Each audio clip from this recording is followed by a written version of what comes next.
Good morning. आज मैं आप लोगों को एकांकी संचय पुस्तक पाठ 5 महाभारत की एक सांझ पढ़ाने जा रही हूँ। इस एकांकी के एकांकीकार हैं भारत भूषण अग्रवाल जी। भारत भूषण अग्रवाल जी का जन्म सन 1910 में तथा निधन सन 1975 में हुआ। भारत भूषण अग्रवाल प्रतिभावान एवं बहुमुखी प्रतिभा के धनी साहित्यकार थे।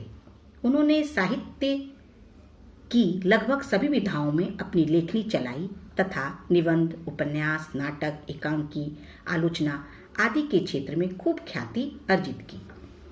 भारत भूषण जी की रचनाओं की प्रमुख विशेषता है गंभीर से गंभीर विचारों को नए तथा मोहक ढंग से प्रस्तुत करना। महाभारत एक प्राचीन ऐतिहासिक धार्मिक ग्रंथ है। समय समय पर अनेक साहित्यकारों ने इस पर टिप्पणियां लिखी है एवं एकांकीकारों ने इसका मंचन भी किया है। यह ग्रंथ धर्म एवं राजनीति से ओतप्रोत है।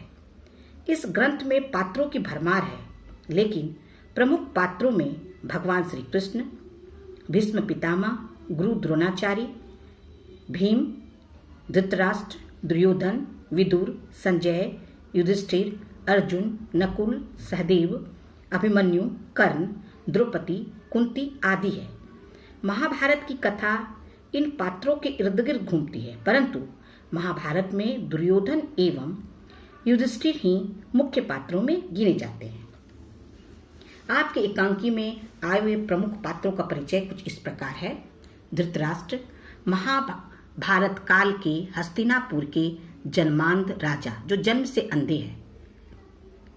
दुर्योधन के पिता थे पांडव, उनके छोटे भाई थे और पांडव भतीजे थे। संजय धृतराष्ट्र के मंत्री जो महाभारत के युद्ध का विवरण अपनी दिव्य दृष्टि से देखकर धृतराष्ट्र को सुनाते थे। दुर्योधन धृतराष्ट्र के 100 पुत्रों में सबसे बड़ा पुत्र। युधिष्ठिर 5 पांडवों में सबसे बड़े। भीम युधिष्ठिर के छोटे भाई। स्थान कुरुक्षेत्र के निकट द्वैतवन के जलाशय का किनारा। समय सांझ। अब मैं आप लोगों को एकांकी का कथानक संक्षेप में बताने जा रही हूँ। महाभारत का युद्ध कौरव और पांडवों के बीच हुआ था। यह युद्ध 18 दिनों तक चला। इस एकांकी में महाभारत के युद्ध की समाप्ति पर घटी एक अंतिम घटना को सांझ कहकर संबोधित किया गया है। प्रस्तुत एकांकी में भारत भूषण जी ने एक पौराणिक विषय वस्तु को सर्वदा नए ढंग से प्रस्तुत किया है। एकांकी में दिखाया गया है कि महाभारत के युद्ध के लिए दुर्योधन का हठ ही जिम्मेदार नहीं था, बल्कि पांडवों की महत्वाकांक्षा भी समान रूप से उत्तरदायी थी।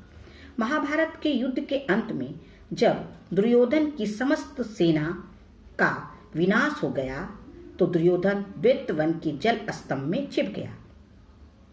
एक अहेरी द्वारा सूचना पाकर पांडव भी वहां पहुंचे तथा सरोवर के तट पर खड़े होकर दुर्योधन को ललकारने लगे। पहले तो दुर्योधन ने उसकी ललकार पर ध्यान नहीं दिया, पर बार बार ललकारे जाने पर दुर्योधन द्वैतवन के जलाशय से बाहर आ गया और बोला कि उसे युद्ध से विरक्ति हो गई है, अतः अब वह युद्ध नहीं करना चाहता। आप चैन से राज्य का आनंद ले।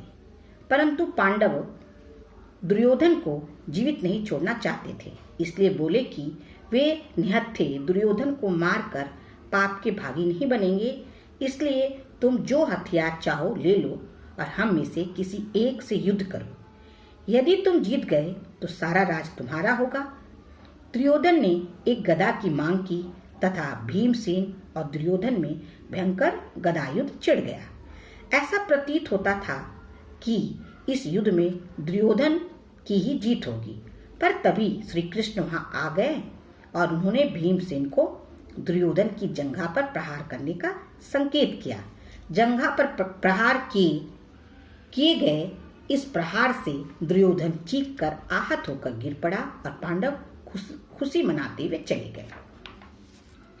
संध्या के समय अकेले युधिष्ठिर दुर्योधन के पास आए तथा उससे बातें करने लगे। बातचीत के दौरान युधिष्ठिर ने दुर्योधन को युद्ध के लिए जिम्मेदार बताया तथा कहा कि मैं तो तुम्हें शांति देने आया था, हो सकता है तुम्हें पश्चाताप हो रहा हो। दुर्योधन ने उत्तर दिया कि पश्चाताप मुझे नहीं, तुम्हें होना चाहिए, क्योंकि मैंने अपने मन के भावों को कभी गुप्त नहीं रखा, तुम्हारी तरह षड्यंत्र नहीं किया। तुम्ही ने अपने गुरुजनों और सगे संबंधियों का रक्त बहाया है। युधिष्ठिर ने न्याय की दुहाई दी, पर दुर्योधन ने कहा कि जिस राज्य की बात वे कर रहे हैं वह मेरे पिता का था, फिर तुम्हारा उस पर अधिकार कैसे हुआ? जब युधिष्ठिर ने अभिमन्यु को अन्यायपूर्वक मारने की बात कही तो दुर्योधन ने उत्तर दिया कि क्या भीष्म, द्रोणाचार्य, कर्ण आदि का वध न्यायोचित था? इसी प्रकार द्रौपदी के अपमान का आरोप लगाए जाने पर दुर्योधन ने कहा कि तुम्ही ने द्रौपदी को जुए में दांव में लगाकर उसका अपमान किया है। जुए में हारे जाने के बाद वह भरी सभा में एक दासी के रूप में आई थी, द्रौपदी के रूप में नहीं। दुर्योधन ने कहा कि इस युद्ध के लिए केवल तुम्हारी महत्वाकांक्षा जिम्मेदार थी, मैं नहीं। इस प्रकार के संवाद के बाद दुर्योधन की मृत्यु हो गई। अब मैं आप लोगों को इस कहानी, इस एकांकी का उद्देश्य बताने जा रही हूं। भारत भूषण अग्रवाल जी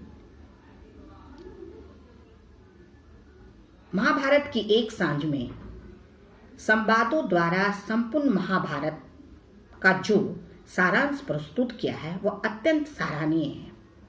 वैसे तो संपूर्ण महाभारत मानव जीवन को एक संपूर्ण संदेश देती है कि परिवार में कभी भी घर या संपत्ति को लेकर कुल में अथवा भाइयों में वैमनस्य, ईर्ष्या अथवा द्वेष भाव नहीं होना चाहिए। धन अथवा संपत्ति को लेकर एक दूसरे में त्याग की भावना होनी चाहिए। त्याग और सहनशीलता का अभाव ही महाभारत के युद्ध का कारण है। महाभारत की एक सांझ का उद्देश्य यही है कि कितनी ही क्रूरता, कूटनीतिज्ञता और निर्दयता के साथ अपने भाइयों से युद्ध किया है, उसी का अंत पहले होता है। इसके अतिरिक्त एकांकीकार यह भी दिखाना चाहते हैं कि महाभारत में दोषी केवल दुर्योधन ही नहीं, बल्कि युधिष्ठिर भी अपनी महत्वाकांक्षा के लिए दोषी है, जिसके कारण इतना रक्तपात हुआ। आगे मैं बढ़ रही हूं शीर्षक की सार्थकता की ओर। एकांकीकार भारत भूषण अग्रवाल ने महाभारत की एक सांझ शीर्षक का भी उचित निर्वाह किया है। यथा नाम तथा गुण की युक्ति यहाँ चरितार्थ होती है। जिस प्रकार एक दिवस के अंत को हम सांझ के नाम से संबोधित करते हैं, ठीक उसी प्रकार से महाभारत में दुर्योधन का अंत महाभारत की सांझ का प्रतीक है। धन्यवाद।